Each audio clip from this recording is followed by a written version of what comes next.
పాకిస్తాన్ అణ్వాయుధాలను నిర్వహించే సామర్థ్యాన్ని ప్రశ్నించారు రక్షణ మంత్రి రాజ్నాథ్ సింగ్. మన సైన్యం లక్ష్యం స్పష్టమైనదని ప్రపంచానికి తెలుసునన్నారని ఆయన. లక్ష్యాన్ని ఛేదించినప్పుడు కలిగే భయం సామాన్యంగా ఉండదని అన్నారు. ఉగ్రవాదానికి వ్యతిరేకంగా భారతదేశం చేసిన ప్రకంపనలు పాకిస్తాన్ను షేక్ చేస్తున్నాయని అన్నారు. పాకిస్తాన్ అణ్వాయుధ బ్లాక్ మెయిల్ ను కూడా మనం పట్టించుకోలేదు అనే వాస్తవమని ఈ విషయాన్ని గ్రహించాలని కూడా అన్నారు.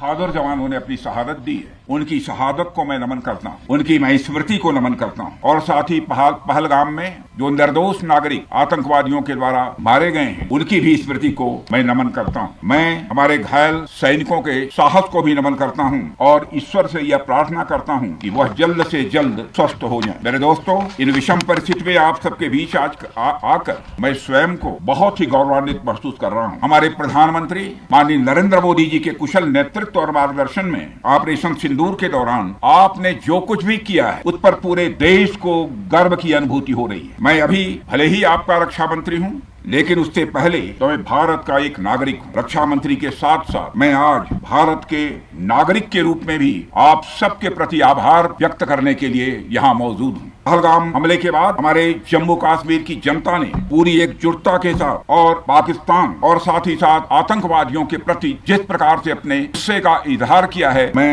जम्मू कश्मीर की जनता का भी अभिनंदन करता हूँ। मेरे साथियों, आपकी उस ऊर्जा को महसूस करने आया हूँ जिसने दुश्मनों को नष्ट नाबूद कर दिया है। आपने जिस तरीके से सीमा के उस पार पाकिस्तान की चौकियों और बंकरों को आपने ध्वस्त किया, दुश्मन मैं समझता हूँ उसे कभी भूल नहीं सकता। आपने देखा होगा, आमतौर पर लोग जोश में होश खो देते हैं, लेकिन आपने जोश भी रखा, होश भी रखा और सूझबूझ के साथ दुश्मनों के పాకిస్తాన్ టెర్రర్ క్యాంప్స్ ను మూసివేయాల్సిందేనని అన్నారు కేంద్ర మంత్రి జైశంకర్. ఉగ్రవాదాన్ని ఆపే వరకు సింధు నది జలాల ఒప్పందం రద్దు కొనసాగుతుందని అన్నారు.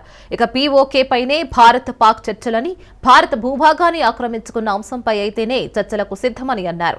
కాల్పుల విరమణ ఎవరు కోరుకున్నారో అందరికీ తెలుసునని అన్నారు ఆయన. భారత్ పాక్ మధ్య సమస్యల పరిష్కారానికి థర్డ్ పార్టీ జోక్యం అవసరం లేదని అన్నారు.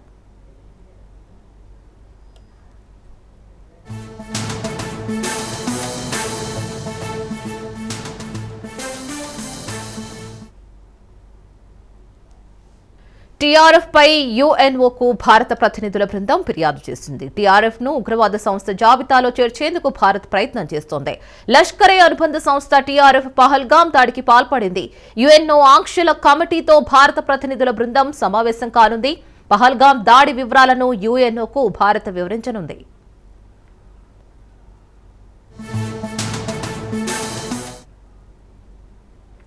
ఇటు మధ్యప్రదేశ్ మంత్రి విజయ్ షాపై సుప్రీంకోర్టు ఆగ్రహం వ్యక్తం చేసింది. సోఫియా ఖురేషీపై మంత్రి చేసిన వ్యాఖ్యలపై అసంతృప్తి వ్యక్తం చేసింది.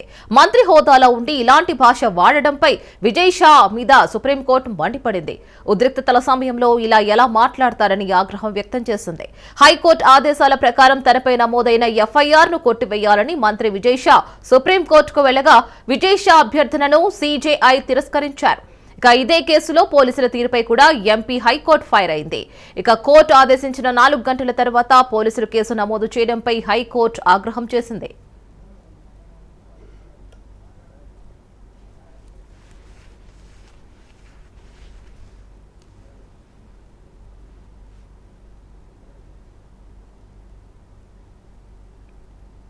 विजय शाह हाल ही में मेरे दिए गए बयान से जो हर समाज की भावना आयत हुई है, उसके लिए मैं दिल से न केवल शर्मिंदा हूँ, दुखी हूँ, बल्कि माफी चाहता हूँ। हमारे देश की वो बहन सोफिया कुरैशी राष्ट्र धर्म निभाते हुए जाति और समाज से ऊपर उठकर उन्होंने जो काम किया है वो हमारी सगी बहन से भी ऊपर सम्मानित है। हमारी सेना और हमारे सोफिया बहन के साथी जितने भी जिन्होंने हमारी उन बहनों का बदला लेने के लिए, हिंदुस्तान का मान सम्मान रखने के लिए और हमारे विरोधियों को धूल चटाई है, मैं उनका सम्मान करता हूँ। हाल के भाषण में जब मेरी इच्छा और मनसा यही थी कि मैं उनके बात को अच्छे से समाज के बीच में रखूं, लेकिन दुखी और विचलित मन से कुछ शब्द गलत निकल गए, जिसके कारण आज मैं खुद शर्मिंदा हूं और पूरे समाज से और समुदाय से माफी मांगता हूं।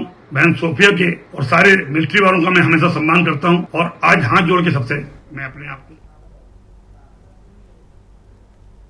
ఇటీవల కాలంలో సుప్రీంకోర్టు ఇచ్చిన పలు తీర్పులను రాష్ట్రపతి ద్రౌపది ముర్ము తీవ్రంగా ఖండించారు. తమిళనాడు ప్రభుత్వం వర్సెస్ గవర్నర్ కేసులో రాష్ట్ర బిల్లులపై గవర్నర్ రాష్ట్రపతి నిర్ణయం తీసుకోవడానికి గడువు విధిస్తూ సుప్రీంకోర్టు తీర్పు ఇచ్చింది. గతంలో ఎన్నడూ లేని విధంగా గవర్నర్తో పాటు రాష్ట్రపతికి గడువు విధించడంపై ముర్ము స్పందించారు.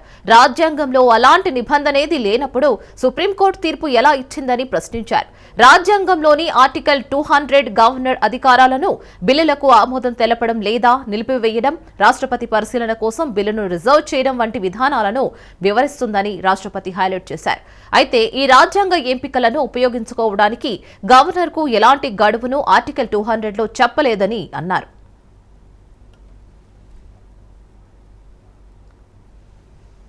ఇటు అమెరికా అధ్యక్షుడు Donald Trump Apple CEO team cook తో మాట్లాడుతూ తాను ఇండియాలో ప్లాంట్లు పెట్టొద్దని అన్నాడు. భారతదేశం తమను తాము చూసుకోగలదని అన్నాడు. దోహాలో జరిగిన ఒక వ్యాపార కార్యక్రమంలో అమెరికా అధ్యక్షుడు టీమ్ కుక్ తో తనకు చిన్న సమస్య ఉందని అన్నాడు. ఇక మిమ్మల్ని బాగా చూసుకుంటాను, తనను నమ్మాలని టీమ్ కుక్ ను ట్రంప్ కోరాడు. 500 బిలియన్లు సంపాదిస్తున్న మీరు కంపెనీలను అమెరికాలో నిర్మించాల్సింది పోయి ఇండియాలో పెడుతున్నారని, ఇది అమెరికా ప్రయోజనాలకు నష్టం కలిగిస్తుందని అన్నాడు. As you know, it's coming in. And I had a little problem with Tim Cook yesterday. I said to him, Tim, you're my friend. I treated you very good. You're coming in with $500 billion, but now I hear you're building all over India. I don't want you building in India. You can build in India if you want to take care of India, because India is one of the highest tariff nations in the world. It's very hard to sell into India. And they've offered us a deal where basically they're willing to literally charge us no tariff. So we go from the highest tariff, you couldn't do business in India. We're not even a top 30 in India because the tariff is so high, to a point where they have actually told us, I assume you too, Scott, you were working on that also, that there will be no tariff, right? Would you say that's a difference? They're the highest and now they're saying no tariff. But I said to Tim, look, we've treated you really good. We put up with all the plants that you built in China for years. Now you got to build us. We're not interested in you building in India. India can take care of themselves. They're doing very well. We want you to build here, and they're going to be upping their. భారత్తో పెట్టుకుంటే ప్రకృతి కూడా వదలదు. టర్కీలో భూకంపం సంభవించింది. Richter స్కేల్పై దీని తీవ్రత 5.1గా నమోదైంది. కులు నగరానికి ఈశాన్యంగా 14 కిలోమీటర్ల దూరంలో భూకంప కేంద్రం ఉన్నట్లు గుర్తించారు. ఈ భూకంప ప్రభావం టర్కీ రాజధాని అంకారా వ్యాప్తంగా స్పష్టంగా కనిపించగా ప్రజలు భయాందోళనకు గురయ్యారు. అయితే ఈ ఘటనలో తక్షణమే ఎలాంటి ప్రాణ నష్టం లేదా ఆస్తి నష్టం జరిగినట్లు సమాచారం అందలేదు. అధికారులు పరిస్థితిని సమీక్షిస్తున్నారు.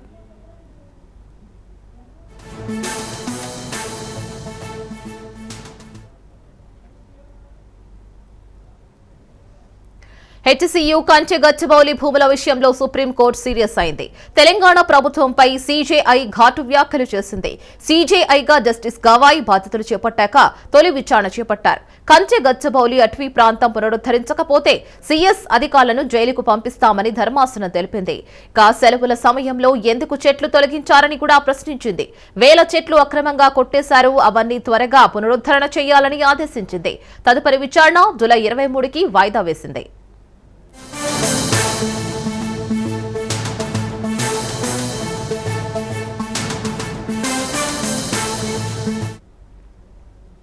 తెలంగాణలోని కాళేశ్వరంలో సరస్వతి నది పుష్కరాలు అత్యంత వైభవంగా ప్రారంభమయ్యాయి. ప్రాణహిత నదులతో పాటు అంతర్వాహినిగా ప్రవహించే సరస్వతి నది కలిసే త్రివేణి సంగమం వద్ద పుష్కర వేడుకలు ఆధ్యాత్మిక శోభను సంతరించుకున్నాయి. సీఎం రేవంత్ మంత్రులు పుష్కరాల్లో పాల్గొన్నారు.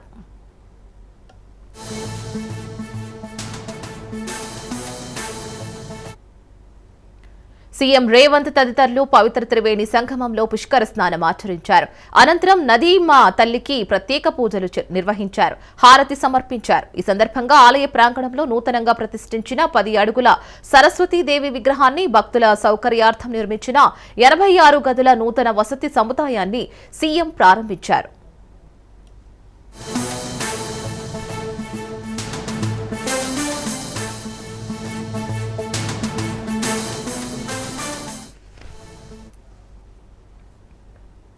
వీర వనితలు పుట్టిన నేలపై తెలంగాణ ఆడబిడ్డలకు ఘోర అవమానం జరిగిందని అన్నారు మాజీ మంత్రి సబితా ఇంద్రారెడ్డి.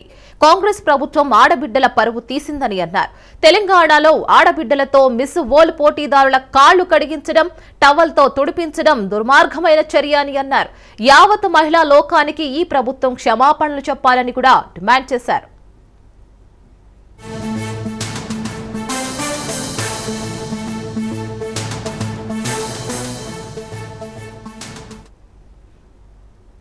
వరంగల్లో మిస్ వరల్డ్ పోటీదారుల కాలు కడగడంపై వివాదం చెలరేగింది. ఈ అంశంపై కాంగ్రెస్ బీఆర్ఎస్ మధ్య మాటల తూటాలు పేలుతున్నాయి. గతంలో ప్రజలతో కలెక్టర్లతో కాళ్లు మొక్కించుకున్న విషయం గుర్తులేదా అంటూ కౌంటర్ ఇచ్చారు మంత్రి సీతక్క. తెలంగాణ ఆత్మగౌరవం గురించి మాట్లాడే అర్హత బీఆర్ఎస్ కు లేదునని అన్నారు. నాయకుడు మరి వాళ్ళు వచ్చినప్పుడు ఈ వంక ఆ వంకలు వచ్చినప్పుడు మీరు ఎలాంటి సంస్కృతిని సాంప్రదాయాన్ని పాటించిరో ఒకసారి గుండెల మీద చేసుకొని చెప్పాలి. ఈ రోజు నిన్న జరిగినటువంటి సంఘటనలో 33 మంది కంటెస్టెంట్స్ వస్తే 32 మంది వాళ్ళ కాళ్ళు వాళ్ళు కడుక్కొని మరి గుళ్ళోకు రావడం జరిగింది. ఇవాళ మన ఇళ్లలోకి గాని గుళ్ళల్లోకి గాని ఎవరైనా వచ్చినప్పుడు కాళ్ళని శుభ్రం చేసుకొని రావడం మన సాంప్రదాయం. ముఖ్యంగా గిరిజన ప్రాంతాల్లో కాళ్లకు నీళ్లు ఇవ్వడం, కాళ్ళు కడుక్కున్నాక ఇళ్లకు రావడం మా సాంప్రదాయం. ఆ సాంప్రదాయాన్ని మేము పాటించడం జరిగింది. అందులో ఒక్క అమ్మాయి ఎవరో ఆమె ఈవెంట్ మేనేజ్మెంట్ నుంచి వచ్చినటువంటి ఒక అమ్మాయి కాళ్లకు నీళ్లు పోసి ఏదో చేస్తే అది తెలంగాణ ప్రభుత్వమే చేసిందని నుంచి వచ్చినటువంటి అమ్మాయి తను అత్యుత్సాహంతో ఆమె చేసిన పనికి ప్రభుత్వం అనడానికి సిగ్గనిపించట్లే మీకు? ప్రభుత్వం చేసిందా? మీరు ఎంతో మంది సినిమా యాక్టర్లతోటి ఆ యాక్టర్లు ఈ యాక్టర్లు ఈ వెంకలు ఆ వెంకలు ఆ వంకలు ఈ వెంకలతోటి వాళ్ళ కోసం హైదరాబాద్ నంతా ఏదోదో చేసినప్పుడు గుర్తుకు రాలే మీకు తెలంగాణ ఆత్మగౌరవం? అక్కడ అద్భుతంగా సక్సెస్ అయిందని. సైనిక స్కూల్ వివాదంపై బండి సంజయ్ స్పందించారు. హుస్నాబాద్ సిరిసిల్ల జిల్లాలో సైనిక స్కూల్ కోసం గత నెల 15న రాజ్నాథ్ సింగ్ ను కలిశారని అన్నారు. రాష్ట్ర ప్రభుత్వం సైనిక్ స్కూల్ ఏర్పాటు కోసం వెబ్సైట్లో దరఖాస్తు చేసుకోవాలని కూడా సూచించారు. తన విజ్ఞప్తికి రాజ్నాథ్ సానుకూలంగా స్పందించారని, దీనిపై రాజకీయం చేయడం తగదని అన్నారు.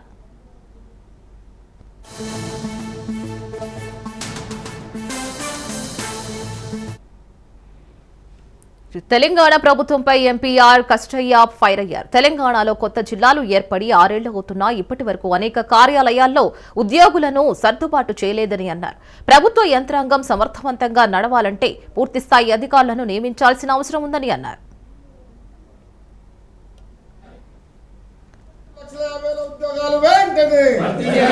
కొత్తగా ఏర్పాటు చేసే 23 జిల్లాలో కొత్త పోస్టులను వెంటనే 2 లక్షల ఉద్యోగాలు వెంటనే ఏర్పాటు చేసిన 23 జిల్లాలో కొత్త పోస్టులను వెంటనే ఏర్పాటు చేసిన 23 జిల్లాలో కొత్త పోస్టులను వెంటనే ఖాళీగా ఉన్న 2,50,000 ఉద్యోగాలు వెంటనే కొత్తగా ఏర్పాటు చేసిన 23 జిల్లాలో కొత్త పోస్టులను వెంటనే ఖాళీగా ఉన్న 2 లక్షల ఉద్యోగాలు దాదాపు 57,000 పాత నోటిఫికేషన్లు కొత్త నోటిఫికేషన్లు కలిపి 57,000 పోస్టులు భర్తీ చేశారు. అందుకు మేము అత్యంత తెలియదు. అయితే మౌలికమైన మార్పు తీసుకురాకుండా పోస్టులు కొత్త క్రియేట్ చేయకుండా అధికారులు ప్రభుత్వం ఎవరి దగ్గర లోపం ఉందా కానీ మొత్తం పోస్టులు భర్తీ చేయడం లేదు. కేసీఆర్ ఉండే 6 ఏళ్ల కింద దాదాపు 23 కొత్త జిల్లాలు, 130 మండలాలు, డిఎస్పీ ఆఫీసులు, ఆర్డీఓ ఆఫీసులు, గ్రామ పంచాయతీలు, మున్సిపాలిటీలు, మున్సిపల్ కార్పొరేషన్లు పెద్ద ఎత్తున అదనంగా సృష్టించారు. కానీ వీటి పోస్టులు సృష్టించలేదు. 23 కొత్త జిల్లాలు వస్తే ఫర్ ఎగ్జాంపుల్ 23 కొత్త జిల్లాల వల్ల కొత్త ఆఫీసర్ పోస్టులు సృష్టించారు. 40 డిపార్ట్మెంట్లలో district panchayat officer, district BC welfare, district cyber welfare, district cooperative officer, ఇట్లా 40 డిపార్ట్మెంట్ ఉంటాయి. 40 డిపార్ట్మెంట్ల కొత్త పోస్టులు, జిల్లా పోస్టులు సృష్టించాలి. హైదరాబాద్ లోని ఎమ్మెల్సీ కవిత తన నివాసంలో యువ కవుల సమ్మేళనం పోస్టర్ను ఆవిష్కరించారు. తెలంగాణ సారస్వత పరిషత్లో జూన్ 2న తెలంగాణ జాగృతి ఆధ్వర్యంలో యువ కవుల సమ్మేళనం నిర్వహించనున్నారు. తెలంగాణ జీవన విశిష్టతను చాటి చెప్పడానికి ఈ సమ్మేళనం ఏర్పాటు చేస్తున్నట్లు కవిత తెలిపారు.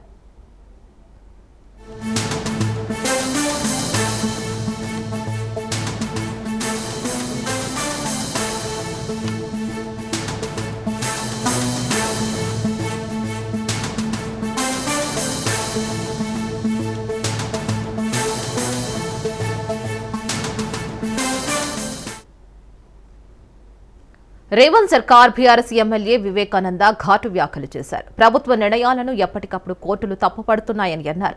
కంచె గచ్చిబౌలి భూముల విషయంలో సుప్రీంకోర్టు మొట్టికాయలు వేసిందని, కాంగ్రెస్ ప్రభుత్వం రావడమే అబద్దాల పునాదులపై వచ్చిందని తీవ్రస్థాయిలో మండిపడ్డారు. రేవంత్ ఫ్రస్ట్రేషన్లో ఉత్తమ్ కుమార్ రెడ్డి సీఎం అని అన్నారని, అందుకు ప్రజలు నవ్వుకుంటున్నారని అన్నారు.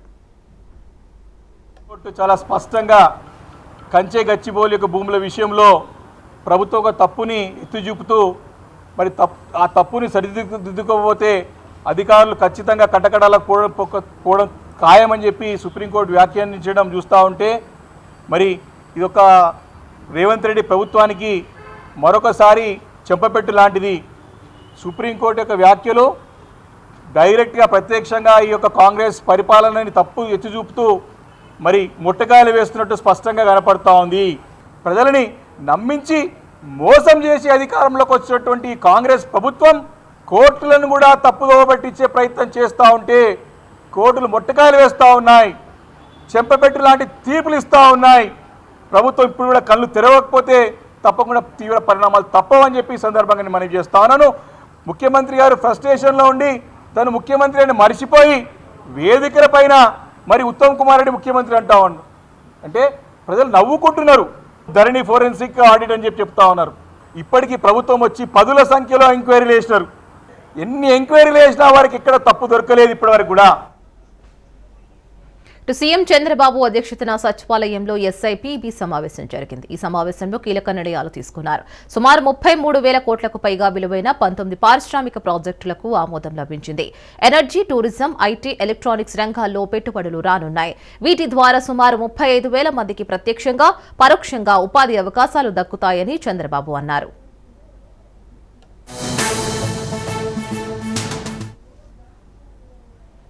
ప్రధాని మోదీ దేశానికి చేస్తున్న అభివృద్ధిని చూసి ఎంతో మంది బీజేపీలో చేరుతున్నారని అన్నారు. ఆ party AP chief MP Purandeswari పలువురికి బీజేపీ కండువా కప్పి పార్టీలోకి ఆహ్వానించారు. కండువానే కాదు, కండువాతో పాటు బాధ్యతలు కూడా ఉంటాయని అన్నారు. గతంలో కంటే ఇండియా అభివృద్ధి జరుగుతోందని, అమెరికా కంటే ఇండియాలో ఎక్కువ అవకాశాలు ఉన్నాయని అన్నారు. దేశంలో గతంలో కంటే ఇప్పుడు ఎక్కువ గ్రోత్ కనిపిస్తుందని అన్నారు.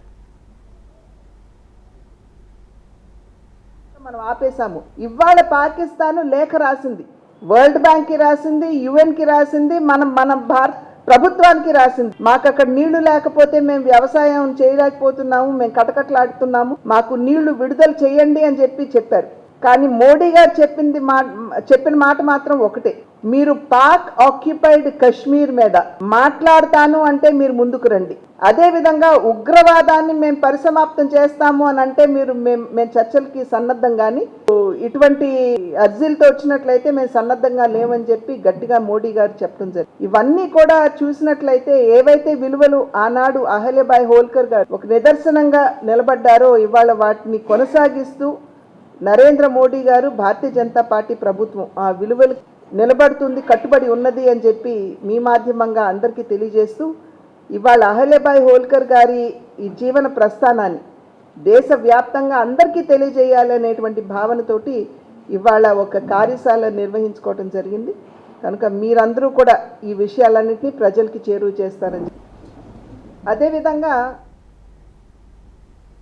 ఏపీ లిక్కర్ కేసులో సిట్ దూకుడు పెంచింది. లిక్కర్ కేసు విచారణలో భాగంగా రెండో రోజు ధనంజయ రెడ్డి, కృష్ణమోహన్ రెడ్డిని సిట్ విచారించింది. మరోవైపు లిక్కర్ స్కామ్ కేసులో సిట్ సజ్జల శ్రీధర్ రెడ్డిని కస్టడీలోకి తీసుకుంది. గత ప్రభుత్వ హయాంలో ఇద్దరు కీలక పాత్ర పోషించినట్లు తెలుస్తోంది. లిక్కర్ కేసులో ఇప్పటి వరకు 4 అరెస్ట్ అయ్యారు. విచారణలో కీలక విషయాలు తెలుసుకుంది సిట్. గోవిందప్ప ముడుపులు తీసుకున్నట్లు కేసీరెడ్డి అంగీకరించారు. కేసీరెడ్డి కంటే పై స్థాయిలో A31, A32, A33ల కీలక పాత్ర ఉన్నట్లు వెల్లడించారు. ఇక ముడుపుల డబ్బులను బంగారం, రియల్ ఎస్టేట్లో పెట్టుబడులు పెట్టినట్లుగా గుర్తించారు. శ్రీవారిపై ఇటీవల రిలీజ్ అయిన ర్యాప్ సాంగ్ పై టీటీటీ పాలక మండలి సభ్యుడు భానుప్రకాష్ రెడ్డి ఆగ్రహం వ్యక్తం చేశారు. చిత్ర కథానాయకుడు సంతానం నిర్మాణ సంస్థ తమిళనాడు సెన్సార్ బోర్డుకు నోటీసులు జారీ చేశారు. శ్రీవారి భక్తుల మనోభావాలు దెబ్బతీసేలా ఉన్నాయని అన్నారు. 100 కోట్ల పరువు నష్ట దావా వేస్తున్నట్లు భానుప్రకాష్ రెడ్డి తెలిపారు. అత్యంత పవిత్రంగా నిత్యం స్మరించే గోవిందనామాల్ని, అన్నమయ్య కీర్తనల్ని, అన్నమయ్య సాహిత్యాన్ని ఈ మధ్య కొందరు తమ యూట్యూబ్ ఛానల్స్లో, సినిమాల్లో వాటిని ర్యాప్ సాంగ్తో జోడించి భక్తుల మనోభావాలు బాధపడే విధంగా వివరిస్తున్నారు. తోలు తీస్తాం జాగ్రత్త. తమాషా అనుకుంటున్నారా? వెంకటేశ్వర స్వామి గోవిందనామాలు అంత పవిత్రంగా ఉదయం నిద్ర లేస్తే స్వామివారి నామంతో నిద్ర లేస్తున్నటువంటి హిందువుల మనోభావాలు దెబ్బతీసే విధంగా ఈరోజు డీడీ నెక్స్ట్ లెవెల్ అంట ఆ బృందం ర్యాప్ సాంగ్లో దాదాపు ఉన్నటువంటి 3 నిమిషాల పాటలో దాదాపు 1.5 నుంచి 2 నిమిషాలు స్వామివారిని గోవిందనామాల్ని అసహ్యంగా వారు దాంట్లో జోడించి ఆ సినిమాల్లో తీసుకురావడాన్ని మేము తీవ్రంగా వ్యతిరేకిస్తున్నాం. నిన్ననే దీని మీద సినీ బృందానికి లీగల్ నోటీస్ పంపించడం జరిగింది. వెంటనే క్షమాపణ చెప్పి దాని కానీ తొలగించకపోతే వారి మీద 100 కోట్ల రూపాయలకి డెఫర్మేషన్ పరువు నష్టం దావా తీసుకుంటారని చెప్పి మా అడ్వకేట్ అజయ్ ద్వారా వారిని హెచ్చరించడం జరిగింది. ఇదేమి రాక్షసానందమో నాకైతే అర్థం కావట్లేదు. వారికి ధైర్యం. ఇటు హైదరాబాద్ మెట్రో రైల్ ఛార్జీలు పెరిగాయి. కనిష్ట ధర 10 రూపాయల నుంచి 12 రూపాయల వరకు పెంచారు. గరిష్ట ధర 60 నుంచి 75 వరకు పెంచింది. పెంచిన ధరలు ఎల్లుండి నుంచి అమల్లోకి రానున్నాయి.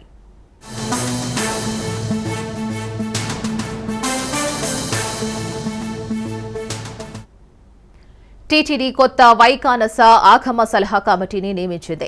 ఈ కమిటీలో 5 ఆగమ సలహా మండలి సభ్యులను నియమిస్తూ ఈవో ఉత్తర్వులు జారీ చేశారు. ఆలయ ప్రధాన అర్చక హోదాలో శ్రీకృష్ణ శేషాచల దీక్షితులు నియామకమయ్యారు. వేదిక యూనివర్సిటీ నుంచి భావనారాయణాచార్యులు, చెన్నైకి చెందిన వరధన్ భట్టాచార్యర్, ఇక గోవిందరాజస్వామి వారి ఆలయ మాజీ ప్రధాన అర్చకులు అనంత సయ్యన దీక్షితులు, మాజీ శ్రీవారి ఆలయ అర్చకులు కాద్రి నరసింహాచార్యులను టీటీడీ నియమించింది. అయితే ఈ ఆగమ సలహా మండలికి విధి విధానాలు కేటాయిస్తూ ఉత్తర్వులు జారీ అయ్యాయి.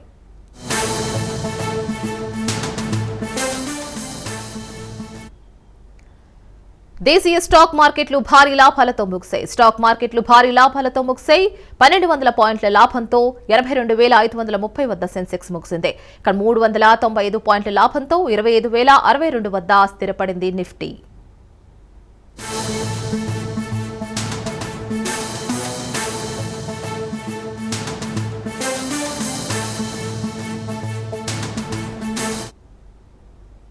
ఇవి ఇప్పటివరకు అప్డేట్స్. మరిన్ని అప్డేట్స్ కోసం stay tune to Raj news.